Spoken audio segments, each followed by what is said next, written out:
Ladies and gentlemen, Guru Nation, we have a very special guest today, all the way from Wilmington, North Carolina, Drew Harrison.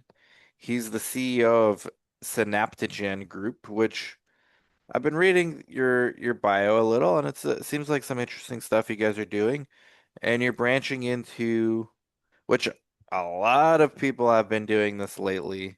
Courses, academies. I mean, it just makes sense. Like we're I'm proud to have pioneered one of the first ones with the CRA Academy, CRC, a Yeah. decade ago.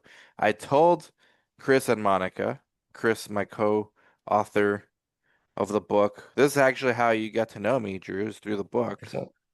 You know, I lost a bet with Chris. I lost a significant bet.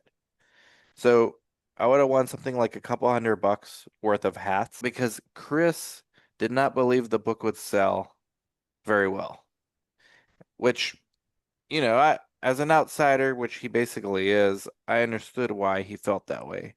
But I hmm knew the demand. So I was like, no, this thing's gonna sell even for years later, Chris, with no marketing. At least 5 or 6 books a day, easily, not even counting the audio.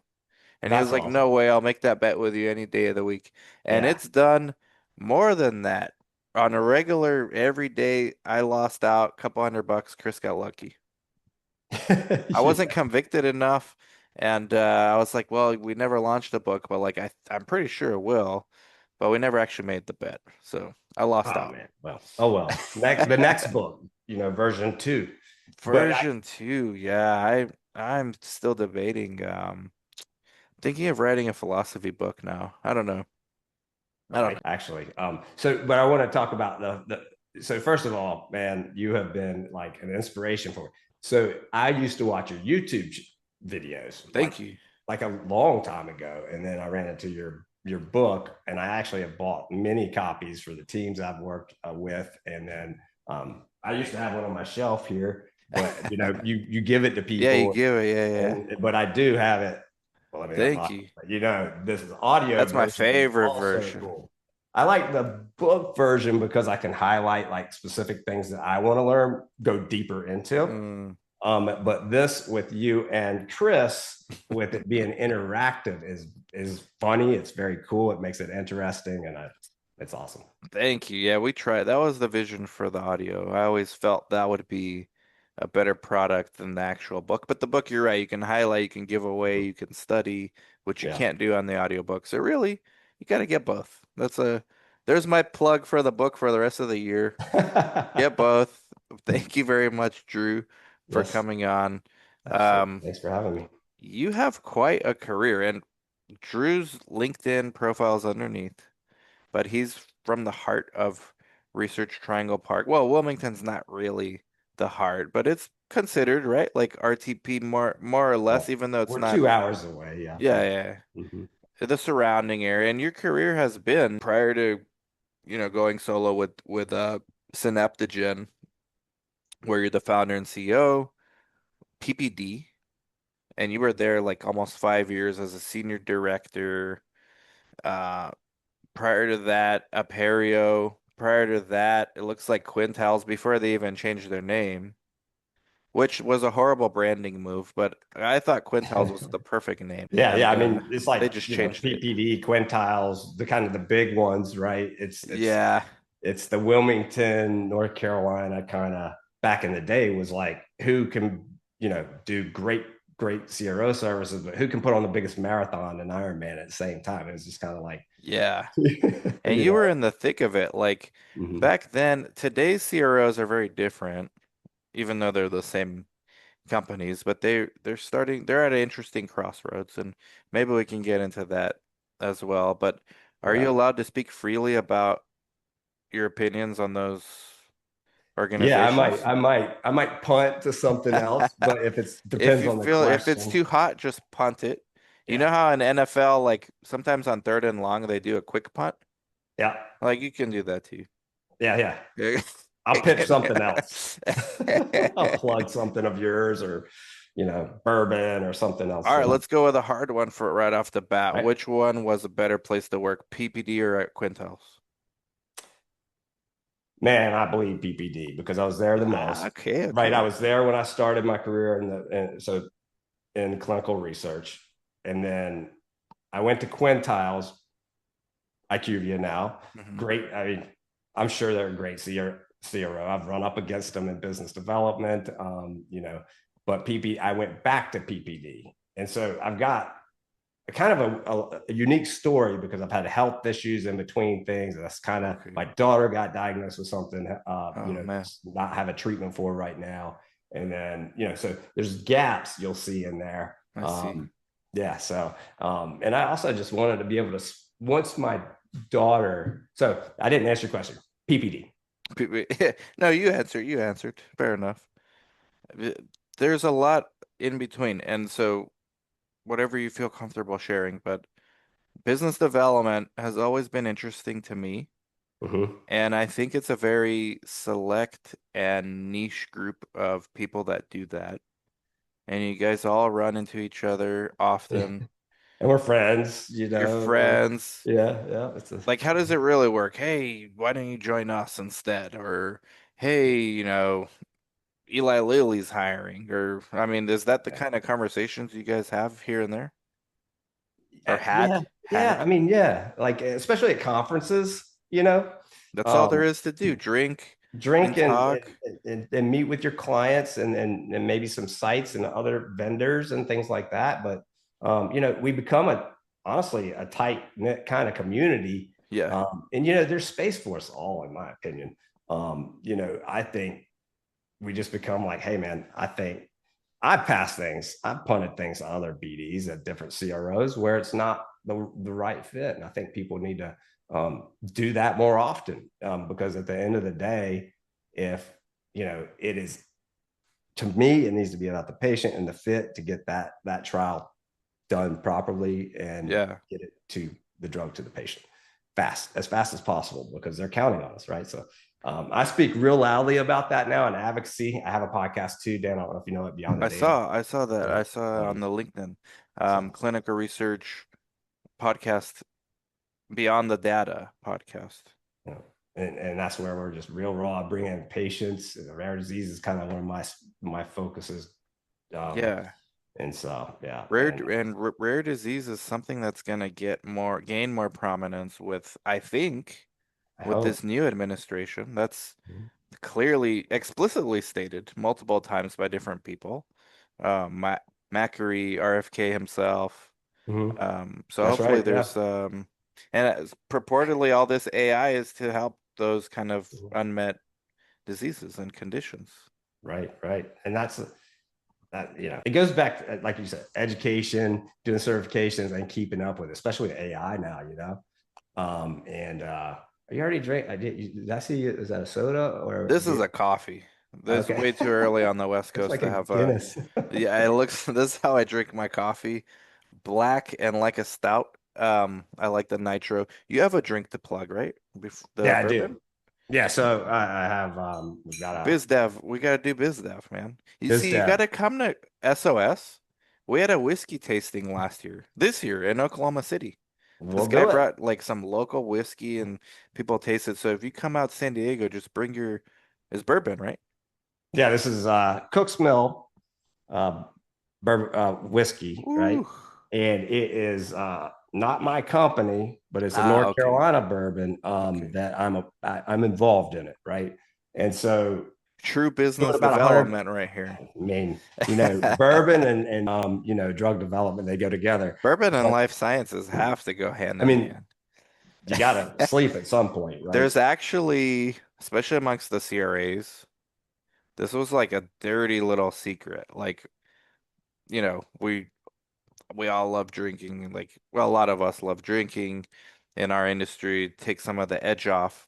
But you got to be careful because some people go too far. I've seen 100%. CRAs like have to retire. I've one of my CRAs, this was about a decade ago, they had to do an emergency landing for him because Oh, he was wow. having alcohol withdrawal on the plane. And then he just took 6 months off of work. And Yeah. he was like, I'm gonna be upfront with you. This is why, and I was drinking and like, yeah, it's just a stressful, like under discussed problem, especially amongst those CRAs that travel all the Man. time. God, they have just they grind They nonstop. grind, And man. then They at night grind. they're doing their reports in the hotel room, And and then it's every just, hotel, what do they have? Happy oh hour. yeah. There's always like the temptation to drink, take some edge off, and then it's like Mhm. a little bit get out of hand, and some people are predisposed to Yeah, it. sure. I have some alcoholism in my family. Mhm. I'm always mindful about that when I drink. I love drinking. Like we have a Guru after dark. We drank last night, a couple shots of tequila, but I always Mhm. keep it in the back of my mind, like that CRA emergency landing. It's like Yeah. if you And can that, control it with this kind of job with high stress, yeah, kind of a bad combo. It's a good combo if you can control it, but it's a bad combo if you can't. So just public 100%. disclaimer for the people With out your there, drink CRA though, responsibly. that situation could potentially saved that person's life. Maybe that's Yeah, what needed to happen to get it that was his wake up call. yeah, I wonder if I'm still connected on LinkedIn, but this was like a decade ago. But right. yeah, yeah, we gotta just PSA for the CRAs out there and also biz dev. It generally goes hand in hand with traveling, is what The I've people, noticed. hmm and our industry is, a lot of people are running lean models right now, and Yeah, it's just it can be travel. a I burnout think situation. loneliness has a lot to do with it too, Mhm. because you're away from home and they used to be like, I don't know if they still do it like this, but 20 days out of the month you're on Oh the yeah, road. Like that's we used to brutal. be celebrated for the amount of time you were gone. Like it literally had we had metrics. I don't want to tell you what company it was, but we Well, had all of them metrics of the basically. top person who was in front of clients, right? And making I sure that, I hope AI changes some of that stuff at least, because it's just not normal, I think, yeah, to be that much of a road warrior. But shout out to those who are. It's not yeah. like biz dev is not in that same category also. I mean, Mhm. you hit the road. What was a typical like in your prime of your biz dev career, what was like a typical month? Or maybe a I would say, conference season, as when JP Morgan starts and all that oof, starts, it's oof. man, it's go go go, and in between that, I don't it I would say every other week, and when it's a bid defense, it might be every week. Bid defense is back to Oh, back to back to back. Especially before COVID. Now, after the COVID pandemic or situation arose, we went completely virtual bid defenses. And so it has slowed mm, down for a lot of BDs. We've realized we can do this via Teams and Skype and things like that. right, So, right. but in operations, you can't, right? Like when you have to be, at the site for, initiation Mhm. visits and things like that. I mean, that is what it is. But BD, we can do like capabilities presentations. We can talk about your study design, and then how we can help you move forward successfully and timelines. But there's nothing better than face to face, though, in my opinion. Of course. And Like that's you and I just talking, we can't wait to get together, right? yeah, and this is why we have Save Our Sites. We created it 2 years. Last year was the first year in Tucson, and this will be our third year now in San Diego. But there's something about meeting in person that you can't replicate. And I think it's because you literally are sacrificing, like you and I are doing this podcast right now, right?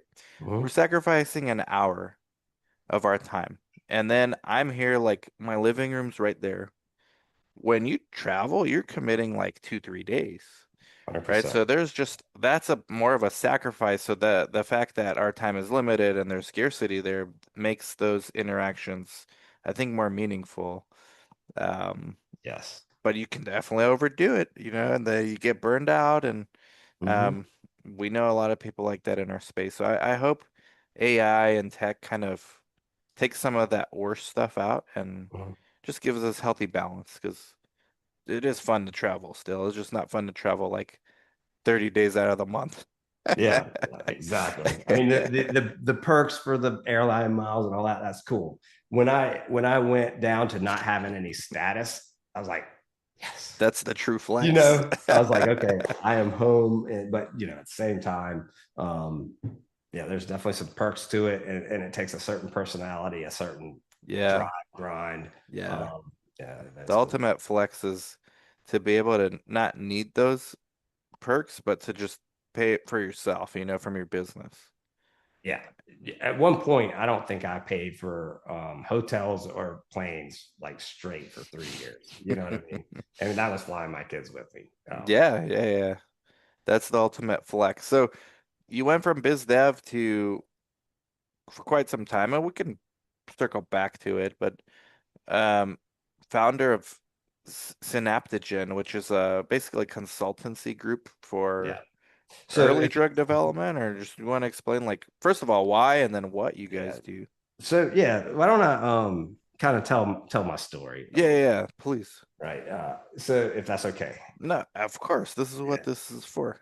All right, good deal. So you know, I was selling analytical equipment right after 2008, the crash, the economy crash, right? And so I was in construction before that. And so construction selling, I was still in business. Yeah, yeah. Biz Comic, dev. yeah. And so I knew I needed to get into science. I knew it. Don't have a science degree, don't have a science background. Knew I needed to because it would withstand most of that a little better than other things, right? So Because we you wanted to get into science because hey, this is unfortunately there's always going to be sickness and this is a stable career and it's always in demand, like that narrative, right? Which is Yeah, the and you reality. you kind of talk about it in your book, right? Like it's a good lucrative business. I think once you're in, and if you don't destroy your reputation, which I might do at some point because I don't work corporate anymore, and I can say Yeah. what sometimes I want. But so, anyways, yeah. So I was selling analytical capital equipment for a German company, and that was a stepping stone to get to my PPD. So I started from the bottom at PPD, got recruited out by a serial entrepreneur, Jeff Banks, to Noventra. I was the first BD, and there was 10 people in the company. I stayed there for about 3.5 years. I was a pharmacokinetics kind of clinical pharmacology Okay. um, uh, um, consulting group, and he ended up selling. I left after about 3.5 years. You always think that, I was young, I thought the grass would be greener. That was a great culture, great company to work for. And then went to another CRO, won't mention the name. It was for rare diseases. And then, they'd Okay. never had BD before. Wait, And, wait, but your skill set this whole time was always sales, biz dev, always. sales. Yeah. Do And you then, think you're born with that or do you think that you yeah, developed it very early? I think coming up as kind of a latchkey kid Hmm. and having to adapt to situations to get dinner with my friends' parents, Yeah, I was if I like wanted that a too. bike, man, I'm knocking on doors selling lemon heads for $1 instead of 10 cents that I bought them before. So I've always been in that kind of hustle. And that's kind of part of my story is like, it was about money, right? When I got it, I wanted to make money and I wanted to make money. But at the end of my story, the bottom line is not why I do this anymore. Um, so, um, so I went to after that didn't work out at that CRO. I went to a perio clinical outcomes, phenomenal, another data management type, quality assurance. They're a great company. Um, they're an RTP as well. I had a stroke while I was with them. So yeah, and it was unexpected. I was like You're 43 years old. young. Yeah, yeah. And You were 43? it was about 6 years ago now, I'd say. And it was after when we got, I'm sure you guys have heard of the hurricanes that kind of come through here. It was like Sure, sure. three Yeah, my days brother later. lived there in North Carolina too. Yeah, it was right after Fran. It was the big one that kind of, the most recent big one. I mean, there's been a lot of stuff Wow. over here. But, anyways, I had Any a like stroke. family history or was And it stress induced or what? I didn't feel stressed. I mean, I was stressed during the Wow. hurricane a little bit because I mean, you couldn't see anything, and around my house at that time, and it's right by the intercoastal waterway. I had a bunch of live oaks, and at night it was dark, and all you could hear were like big live oaks, just bam, you Oh know. man. But afterwards, it was like we came together as a community, and we were just out chainsawing trees, helping people get stuff off your neighbor's Yeah. fence, and travel around helping anybody that needed it really, and cleaning up my yard. And so that was going on for about 3-4 days. And then I went into a gas station to get a diet Coke. I used to drink some Diet Cokes. Yeah, yeah. And I went in there, and then it kind of felt a little off. I was like, maybe I should get a water. I'm dehydrated, maybe. Um, so I went up, paid for it, went to my truck, looked at it, and it like looked really weird. I was like, what's up? It ended up being a Coke, right? And so end of the day, so I walk back in the store and I try to ask if I can exchange it because I meant to get a Diet Coke. And just gibberish, like like hat, picture frame, I mean, But like sailboat. you thought the words, but they I didn't could, come out. and then I started stuttering. Like what? Sorry, I got on the ground and just sat there for a minute because I was a little dizzy, and Wow. nobody stopped to see if we've been sweating. I don't know why nobody stopped to check on me. I just sat there for like 15 minutes, and then eventually got up and went to the lady and I said, "Can I try to talk to you?" She had no clue. She probably thought I was like strung out on something, which no Yeah. offense. People got their thing No, and we all got yeah, our issues and yeah. hey Yep. man, whatever. So and I got that out, right? Like, can I try to talk to you? And she's like looking at me like, I was like, and so I was scared. So I just walked out and I got my truck and I was like, okay, I'm gonna drive home. I had no power, no cell phone service, like, and my kids went out of town. I stayed. Um, and so, anyways, I got home, got in a shower, and like I was just exhausted, just whatever. And so, for some reason, my best friend and his wife called, and it came through. And I was like, stuttered like crazy. Like, you're right. We just got back in town. I was like, I'm not. And so I coached. Actually, he's a part of my not advisory board, but Dr. Taravath, who's on my website. I coached his son in soccer forever, and so we pinged him like 4 hours later, and with stroke, fast is the acronym. You're supposed to react quickly, get to Right. do all the things. And I went to the hospital, like, yep, you had a stroke, and I was just like, really? And so I took a year off work and just kind of like I had this like maybe insecurity about the way I spoke. Like I still sometimes look for words, and I don't really stutter, but there was a moment where I was stuttering pretty good. Um, and the cool thing about it, let me go. I'm talking too much, but the cool thing about it was I became after that stroke good at data. Never liked data in my life. Really? That's It rewired something. I mean, like I Some loved neural it. connections got rewired a bit. Yep. But there's some things that I Wow. started to dislike that I did my whole life too, that I was like not interested in anymore. Really? Yeah, it was pretty Just wild. like that. Like, Just like that, man.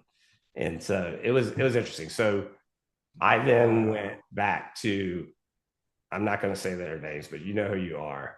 Like a year later, after mowing lawns, I was having kind of fun. Like I was just Yeah, you took a mowing year off, lawns. chilling. Yeah, like just trying to get The doctors the probably told you confidence back. take it easy, and Mhm. oh, And okay, so I went back. I'll say it. Sorry, Shields and John Capicchione, Shields Karstafen, John Capicchione, like uh, that they're amazing people, like in this industry. Period. And so I just said I want to start at the bottom. Like I just want a job. And so I was that like in an insecure space within myself because I was also worried I was going to have another one, and I yeah, got two yeah. kids, You weren't sure if it was like due to work or all and I went this. to Duke and they didn't know. And so yeah. Wow. But now I'm good. Like I'm like, whatever, but so sorry, I will land the plane here in a minute. But No, this I is went back to good. PPD and said, let me start in like inside sales, where I started a long time ago. And Inside sales? mhm, Okay, so like the where warm leads that come in, you don't have to like prospect, that kind or of stuff. cold too, Oh, like cold too. prospecting, Okay, cold okay. calling, and then the warm leads don't come in like they used to. I wish they did, man. For Uh, CROs, yeah, they probably, I don't know. yeah, so For sites, they do now with patient recruitment, but that's a true. Yeah, different totally. skill. Like, We're in the age of passive patient recruitment showing up to your site now. AI talks to them and gets them to pre-qualifies them. This mhm. is just happening right now at my site. Shout out to Patient Ace, my What is it company I called? Sorry. co-founded. We have Patient Ace. It's a recruitment company I founded. Well, Ronik Ganatra founded it, and he was nice enough to let me and Chris be co-founders, That's and we're awesome. using it now for our site, and it's amazing. Like the AI voice, like we're in the era of passive patients, leads, Yep. but like they're not leads. They show up physically in your office. Like I scheduled myself, I'm here. Wow. I That's never thought awesome. we'd see I that, man, love but that. we're here. I mean, that's the biggest challenge, right? I mean, you know better than I do, obviously, hmm but in that, hmm like, it's got to be one of the biggest challenges that we face is patient recruitment. Yeah, and then the coordinators are so busy, like they have Mhm. to log into Judy and take care of SUSARs and all kinds of shit. And like monitors get mad at them. And then we haven't streamlined our staff, so they're all generalists. So they're the same ones that have to recruit patients too. So it's Mhm. like, what do you prioritize? Like this query where the monitor's pissed or these patients? There's like 10 leads.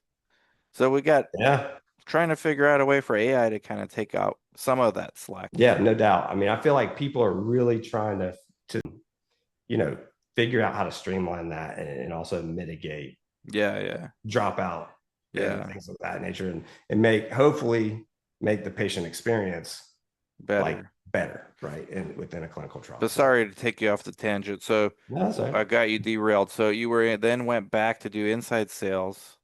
So they said, no, you got too much, like you got too much experience. You can do this. Like, let's try a new role and you'll manage part of the account development team. You've got business development Ah, experience. okay. You've been, done okay there. You've already done inside sales. And their goal at that was to, which amazing. I mean, like seriously, as a CRO that size, was to take and develop talent for their commercial organization and build them up. And that's exactly what I said. Is that what you want to do? So that's what I'll do. And so I've never managed people in a CRO world. I've, managed people like bring them together for meetings and stuff. But my camera's doing something weird. It's pretty cool. It follows you. Yeah, I need to get that. it's built into. But That's anyways, pretty cool. so I started there. I managed. What was it? So I do have a certificate in pharmacokinetics and clinical pharmacology, because that's just the space I like to play in. So I managed the bioanalytical division of the account development team and our phase one CRU.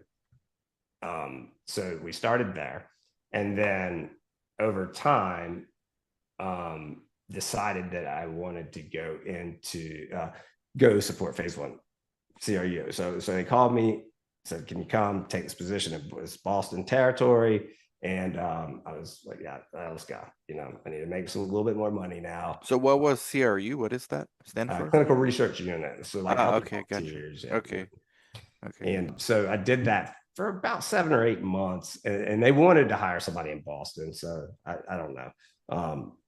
I just whatever hat they wanted me to wear, I kind of wore because and that's been great. So, but let me go back to the inside sales part. So, once I so something happened and something happened with my child, and so I had to come off, and I didn't want to be on the road, and then COVID hit, so I wouldn't be on the road anyway. But anyways, the amazing people I talked about earlier said we'll create another position for you. They said build Wow. out our real world evidence, our non-interventional studies. Real world data, HEOR kind of team, right, for their business units. And so I didn't know anything about that stuff. And Which is still MedCom, important to PPG. this day. With this new administration, they're pushing that as well. Mhm. So yeah, very much so. So I didn't know much about it because I've always worked in phase like non-clinical, Mhm. clinical to phase three, and just never.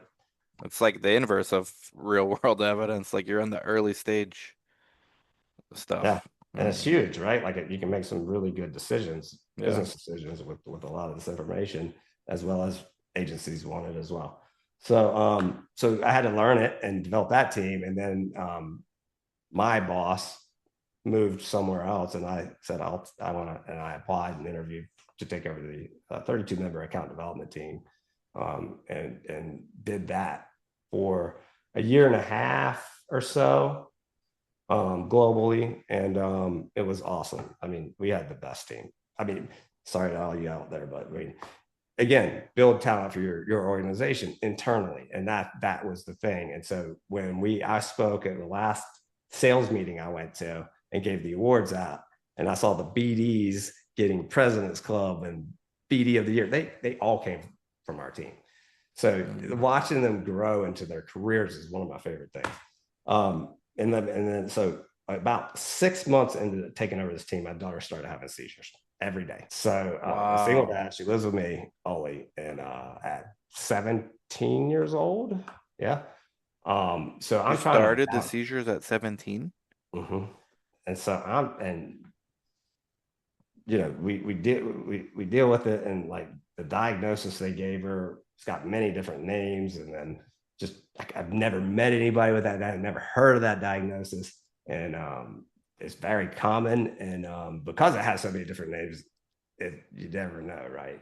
Yeah. But man, talk about scared and trying to make you talked about addiction earlier. I kind of got addicted to work late night because I would go up and check on her. I had monitors all the time, and bought her a service dog that would come alert me, Yeah. And so, but she's good. I mean, she's so strong. It's unbelievable. But all right, Oh. so Were so you here able we to are. find like a manageable treatment or? So I'm working on that, but a lot of other people are. So Yeah. it gets misdiagnosed. Some people call it psychogenic non-epileptic seizures, or they call them pseudo seizures, or FND patients for functional neurological disorder. There's so many names for it falls under functional neural. That's what it should be, functional neurological disorder, and that is a symptom that comes with it. It doesn't, not with everybody, but it's just a part of it. And so definitely people out there doing great things. I think imaging and things like that are starting to understand that, it's got a persona that it's like in your head, and it's like psychology or psychiatric. And there's a lot of data that, yeah, that a lot of people have had some trauma of some sort, or TBI, but right now it's an EEG, and to make sure you're not having epileptic seizures.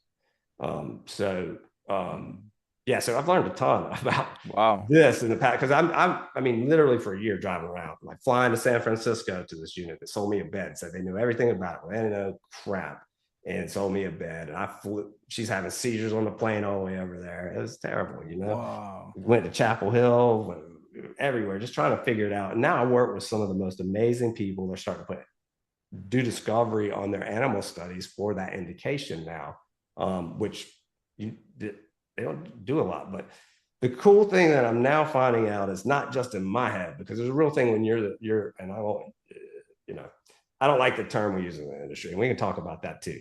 Caregiver burden needs to change, and I'll tell you why in a minute. I mean, they're seeing that there's a physiological difference in the brain of FND patients compared to the healthy, and so forever it's like, oh, it's on your head, or it's pseudo, or it's fake. You go to the hospital, it's fake, Right. Yeah, so. Is it the electrical activity they're seeing, or what are they actually? So they're looking for the electrical activity to rule out epilepsy. Okay. Right. So if you don't have that I don't know the science completely, of course, but then they look at other things. And there's a ton of I've worked with a lot of the advocacy organizations, plug Hope FND. I mean, they're doing great work. There's just tons of there's Not Defined by FND, which you'll see I support all the time. They're here in Wilmington. First person I ever met with FND having seizures. She runs it, and it was the first, like 6-7 months later, I found her. I was like, and it's considered a rare orphan disease or rare disease. I think if you look it up, it is. They say it's not. It's not. Not. No. You can have an orphan indication if you're developing a drug, but okay. Yeah. Wow. So I'm talking a ton. Anyone developing anything that you're aware of? Yes. So yeah. So I do. I'm fractional business operations and marketing, if you will, for a drug developer, and they are developing I can't say what it is, but it's for seizures and other things. There's other indications we're looking at, and we're looking at it for this too. Okay. First person. I talk to people about it. Yeah. So, and this is one of my clients too. So there's That's posters out good. about it and things like that. So That's good. That's one of the things that, I mean, at the end of the day, like you said, we're in this because of the money, we're in this because it's a stable career, but we're all patients, we're all caregivers simultaneously at times. And yeah, yeah, for sure. I mean, it's right. ultimately for us and for others. Like that's why we're in demand because these are huge 100%. needs. I went to Yeah. Rare Disease Week in DC. Yeah. So, man, these people, thousand strong, man. And I went and got to pitch because I met Jacob Vendetti, who's he works for me, but he's in UNC on life support right now with his lungs collapse or CF. But he got me into the rare disease stuff, and Hmm. man, it changed my life. When you go meet these people as people, I came back and I was like, that was the coolest thing. I didn't make a dime. I spent money to go there. Yeah. Best highlight of my career, you know what I mean? And got to go to DC, sit in front of the senators and pitch for their medication costs because if they don't get it, they can't make but a certain amount of money if you're on certain programs, but they want to work, and it was just awesome. These people are amazing. So if I could give a plug, if all of us in the industry, I think it would create like 20,000 jobs in the US alone, hire two people that have a rare disease part time, be flexible with them, let them do things because everybody wants a purpose, right? So that's what Right, I do. right. So sorry, I'm talking a So lot. to hire yeah, I mean unless you're actively seeking because you're not really allowed to ask in an interview and they would assume you're asking to not hire them, but I, you you'd I, want to do the opposite actually. So you'd have to go to these groups in your community. Like most have, groups for a lot of things, and you would just have to go and say, I'm an employer in this town, and this indication is very important to me for whatever reasons. And you're right. You're right. So I completely broke labor laws and plugged it. I discriminated against healthy well, people on technically, LinkedIn. technically, it's the intent of the law itself. It's just ironically breaking it. But yeah, no, you're right, because Yeah. I've never thought about it like I mean, that. think So about it, man. Like, yeah, if you're born with a rare yeah, disease, yeah, yeah, yeah. you got to be on something to help with a We had a $80,000 we had a gal medication. who we interviewed, and she didn't get the job because she wasn't the best fit, but she was upfront about it. I was like, "Why do you want to get into research?" And she said, "I saw on your website you guys do CNS studies, and I actually suffer from seizure." And we're like, "Oh, like to me, it was never a. It didn't sound like a liability. It sounded like, as crazy as it sounds, like a value add because she's actually passionate about what she's doing, right? So she was like number two on the list to get hired. The first person, shout out to Luis, he's still with us. Yeah, that's I awesome, mean, you're man. not gonna turn down Luis ever. This dude is a beast, but she was number two, and it's unfortunate we kept her CV, but she got another job now. But that stuck out to me. Like I never actually thought of it like a liability. Some of the other people might be thinking, well, what happens if she has a seizure in your office? It's like, well, we're a medical clinic. I mean, what better place to have one than over Yeah, here? We've yeah, got the rescue meds and stuff. yeah. So that'll lead into why I want to talk to you about what I want to talk to you about. Okay, okay, Exactly that. okay. If you Yeah, so let's get into it. if we want to go do We didn't it, even get into why you started okay, your let's go company. there. Wherever you want me to go. Which one you want to go first? We're at a fork in the road. Or So are let's. they both the same answer? I think if we go to why, it'll lead to the Okay, yeah, let's do that. how. Okay. Yeah, Um, so why? Because you were a lifetime employee. yeah, A lot of people are afraid to make that jump.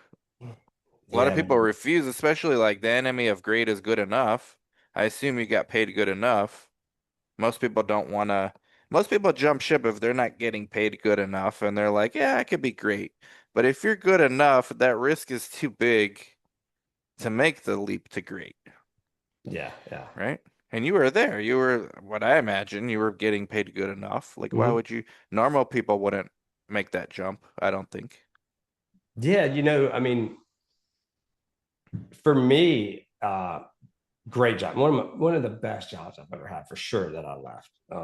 It wasn't the I've made more money in other jobs, and so but when my daughter started having seizures, it was more about the passion for what I'm doing now.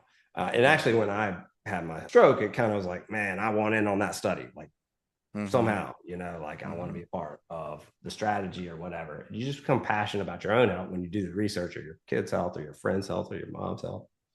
So, anyways, um, man, I just couldn't handle it. I couldn't do 32 people. And I had some great managers that were supporting them. They weren't all reporting to me, but the managers of those divisions. And I was on the leadership team. And I'm trying to be an advocate for my daughter and my son who's watching all this happen and trying. It's just my stepdad passed away like right Mm-hmm. then. It was just everything hit at once. And I was just like, you know what? It's time to make the jump. And also, I had a non compete. So I Mm-hmm. left on good terms. Again, I said I will send business if it's the right fit that way. But yeah, so I had a non compete. I was sitting on the beach, and I started thinking about the patient.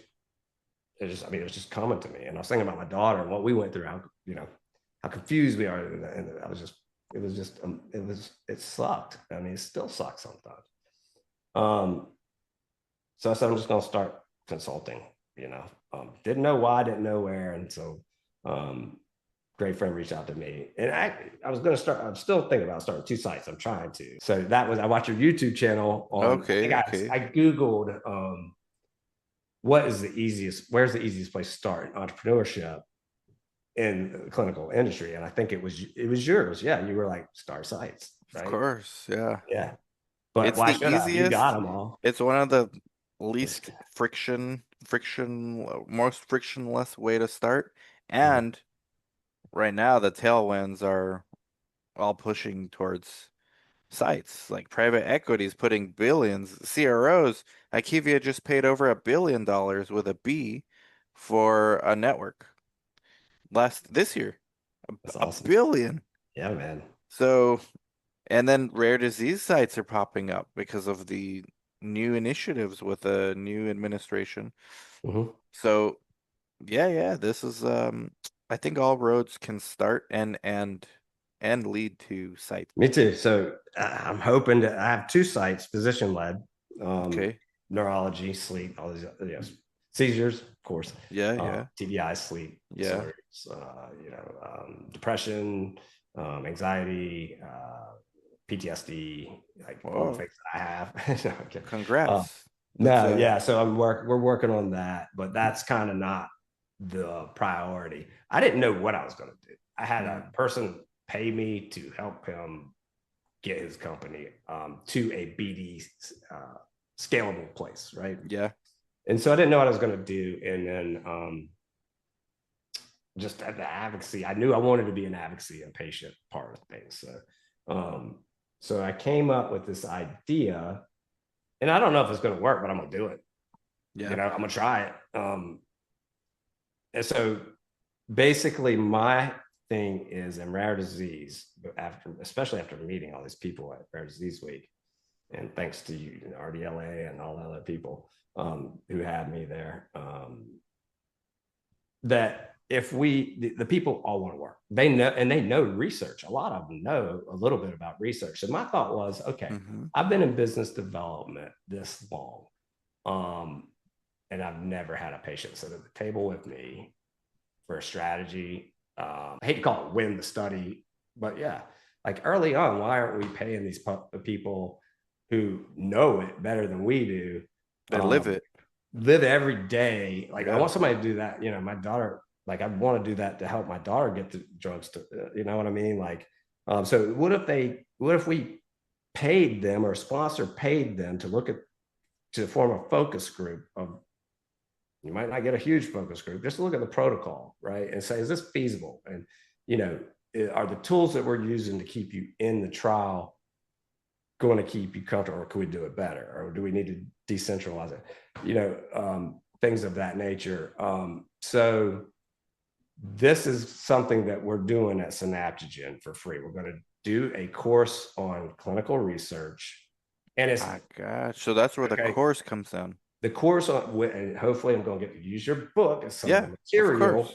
And then the rare disease patients who want to work and they're interested in all of, not everybody, but a lot of people who I've spoken to are very interested in it.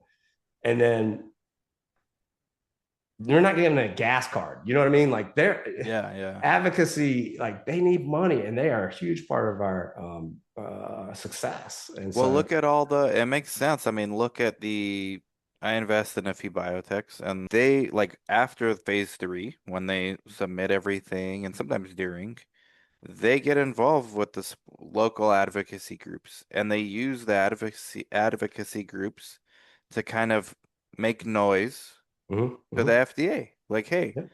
this is actually what we need. Like, and every little bit helps. I'm invested in one right now, Aquestive. It's Mm-hmm. actually it's a Listerine strip for anaphylaxis shock. Okay, yeah. So it's the EpiPen auto-injector competitor. And Mhm. it's the compliance is the issue, right? People leave their house, they forget their auto-injector. I'm not coming. I won't be around peanuts today. I'm good. And that's how people die. Yeah, But it this is. thing goes on Yeah. the back of your phone, like Listerine strips, Mhm. and everyone comes back for their phone if you leave your house, Yeah. right? So that was the idea, and they got a PDUFA date coming up. But I learned about like the practicality of advocacy groups as an investor. And it wasn't until recently because I'm like looking behind the scenes, what is this company doing? They don't do podcasts. They don't, Mhm. well, at least not with like industry people like me. But no, all their work and marketing is spent on advocacy groups. And that makes sense because those are the ones that end up talking to the FDA beforehand, putting pressure on the FDA. They're going to Capitol Hill Yep. So trying it to do makes sense to policy. They're bring making them noise. Yeah. to not just get involved with them at the end, but in the beginning of the whole process, which is kind of I'm not sure anyone's really doing it. I mean, I maybe don't. some Nobody's doing it, but no. everybody's pitching. Well, I'm sorry. There are a lot There's of probably people. like very niche, very rare There disease where are they are people in doing it, that. but I've never got to experience it. Right. And So it's I'm not like, something okay, that's done why at not? scale. Like it's not like a strategy that's like discussed a lot. But I mean, if we can get it going faster earlier, then we're going to get Of therapies to course. patients faster. Of course. That's my whole thing, and I don't feel like it's like create like I'm like because I've been pitching patient voice, patient centricity, patient this, patient that as a BD guy forever. I'm like, wait, I've Right. never seen a patient. At some point they become meaningless words or just like It's yeah, uh you buzzwords. devalue the Yeah. answer. So I get passionate because Mm. so the plan is to do a certification. We'll have a database of people who want to consult to biotechs or CROs That is cool. on operational strategy too. I mean, like you just start just at RFP. I mean, CROs and Wow. strategy. Like, what if they just, hey man, like this is our strategy. Bring a patient. Do you think, yeah. What about bid defense? They might see something with the CRO that's like, man, we couldn't do that. And somebody that's Yeah. normal wouldn't see it. Yeah. And No, you go into bid defense and you're the only CRO that is already engaged with patient advocacy groups and you bring it. brought one with you to the bid defense. So I'm not plugging myself, but It's that's genius, Drew. that's This what's is genius. happening. And that's just a part of what we do. This is Right. Like, genius. yeah. And you So know what? You take it further. They may be the first ones to tell you the drug's not working or something's off. 100%. And well, so these patients actually wouldn't be in the trial though, but they, you know what I mean? I got you. Well, yeah, your own advocate. Some would be though, Some or could like be if they some from want their them. group Yeah. Mhm. might be. Yeah, true. Yeah, I mean, that's true. Why not? I don't know if that would, they Sponsors couldn't are see the worried. protocol though, Sponsors are right? worried about the reason sponsor haven't done this at scale. And I remember talking to people like Craig Lipset about this back in the day. I don't know if you know. who he That, is, but the he's name like sounds super familiar. he's like a made mega influencer. Like I looked up to him when I got started. Um, he said their sponsors are still afraid of patients talking and breaking the blind Yeah, together. exactly. So Yeah, that's like probably the headwind that you have, but yeah. I think there's ways to figure it out. But if they're a focus group and you know, redact, you don't have to give Right, who the protocol's for, right, just right. time, here's the procedures, here's what we're going to give you to report with And and patients stay are compliant. already gonna talk. Like they can go on Yeah. Reddit, on the subreddits for that disease, and I'm sure they already are. And so I think this is a strategy worth pursuing. And I'm I going. actually I'm think, going. I think a lot of the biotechs are gonna be interested. And I'm not gonna. This is not something I make money on. It's just gonna be. There's a way you can turn it into marketing as well because it goes hand in hand. Yeah.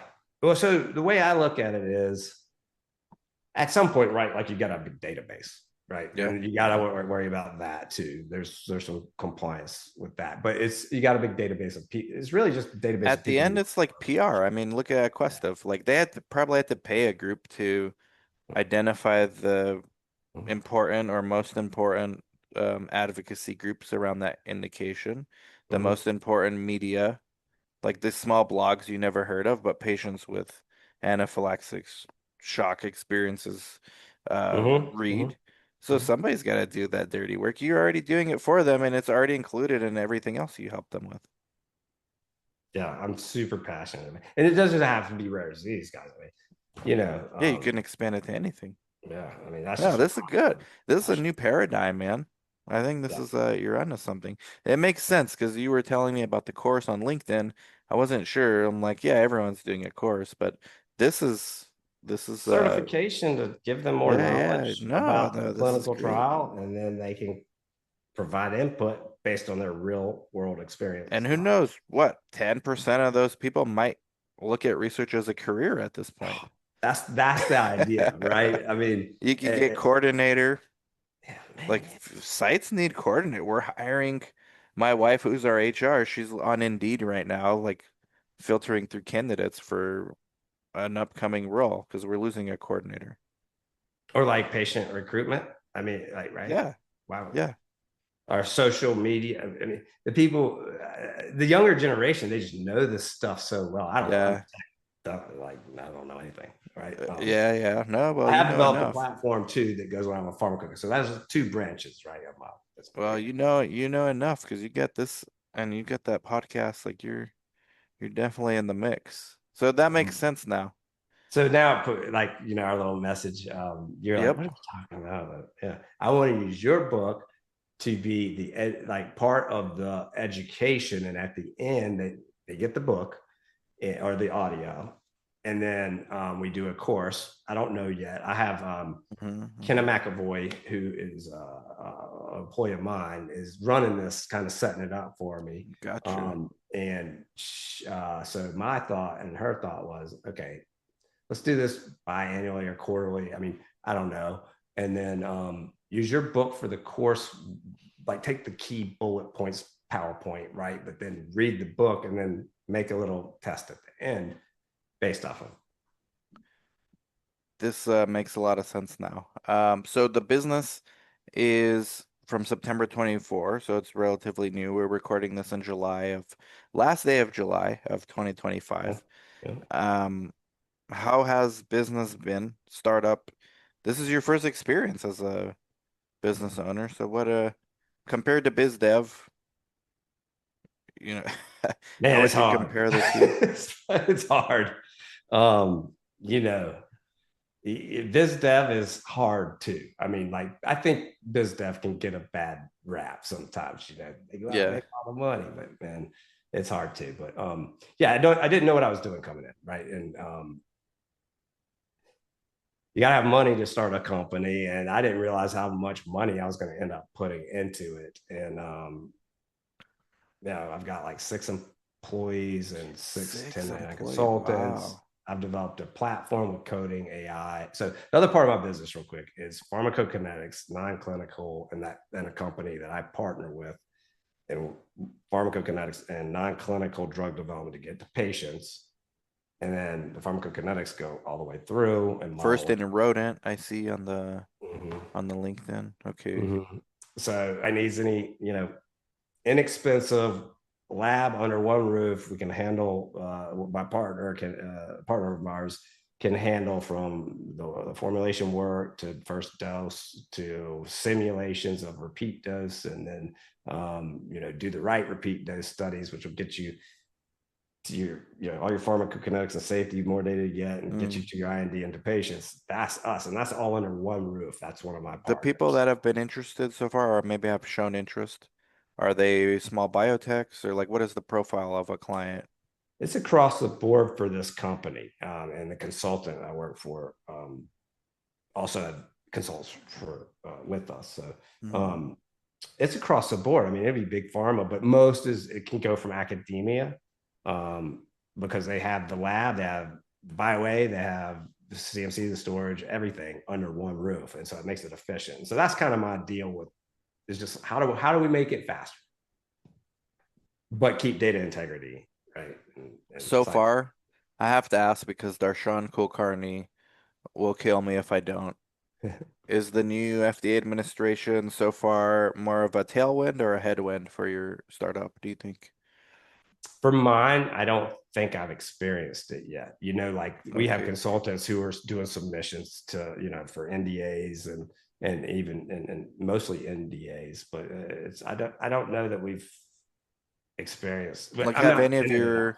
have any of your potential clients tried to blame the instability of the FDA currently as like an excuse for not starting anything yet? All right, well, Definitely. there you go, Darshan. You got a point there. Yeah. Yeah. Okay. And then when you talk to, then you got venture capital too, who's not. Yeah. I think the second they're getting ready to lift off. I think Second I'm half of the year optimistic. starts tomorrow. Yeah, right. Uh, So I think it's getting ready to do a lot better, personally. Me too, but I'm always optimistic and Me too. I think anything we've done. and then so the site, you're still planning on the site, which is kind of Yeah, and cool. it's by Camp Lejeune, right? So Mm. Marines. So great population for the type of work I Wow. want to do. And the site would actually be symbiotic with your consulting because once in a while your clients are going to need site selection. You're like, hey, we have one here. Or they're going to want to test something out on a small cohort. Like Yuma clinical trials, one of the unintended consequences is because of the podcast, we have all these tech startups that want to show their new shit. If I think it has some promise, I'm like, hey, you guys can use it here. Mhm. And we get to experience like some of the new stuff first. So I think when you marry like a site with another expertise that are like ancillary, Mhm. you can get a lot of synergies that way. Yeah, yeah, man. So if you go to my website, please don't.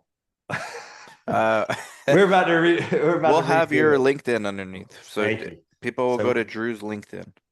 yeah, I didn't know where to focus in the beginning. Like it's like right, I've worked from discovery all the way through to post proof. I know a little bit about kind of, you know, and even some operations aspects. But now Yeah, I followed my passion, man. I just jumped. I'm a single dad with a mortgage, and I just jumped yeah. and had a non-compete. I had to write out. So that's why Beyond the Data podcast started. I was bored. Hmm. I just wanted to try it. The pot. I've got to listen to it. Yeah, it's been on hold for a while, at least 3 months. But I'm getting ready to fire it back up. Yeah, it's tough. It's tough to create content, but it's always good to have good guests like you on, Drew, and unexpected. I mean, this was very Yeah. spontaneous.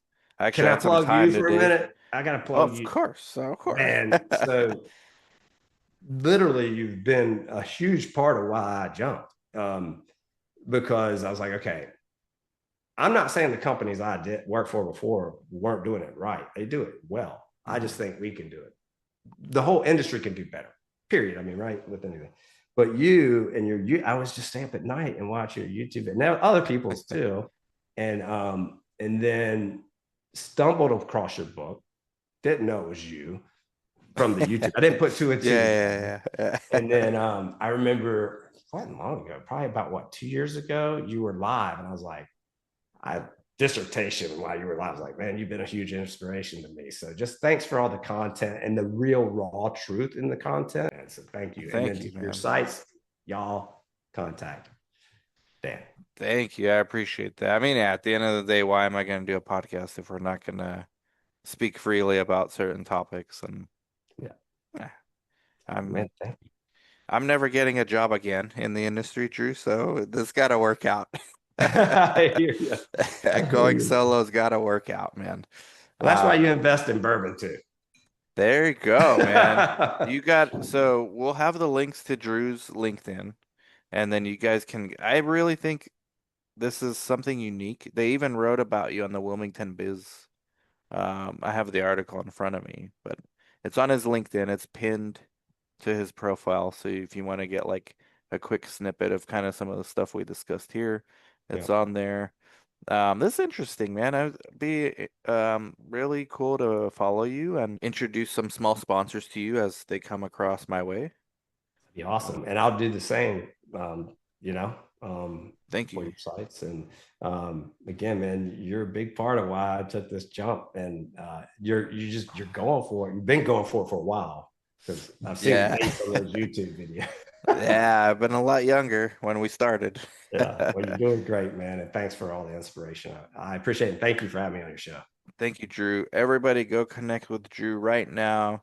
We'll try to do part two, part three, figure out the progress of the business, and hopefully we see you at SOS, one of these events, one of these upcoming ones. Yeah, we got to catch up. I'll fly out there. You come to the East Coast. We'll figure it out. We'll do a, we're supposed to do a East Coast meetup at some point too, Okay. and definitely North Carolina's on, you can't not consider it because RTP is still very Yeah. important to our industry. So for sure, Drew. Everybody go connect with Drew right now. Like, subscribe, comment, share. Catch you guys later. Bye bye.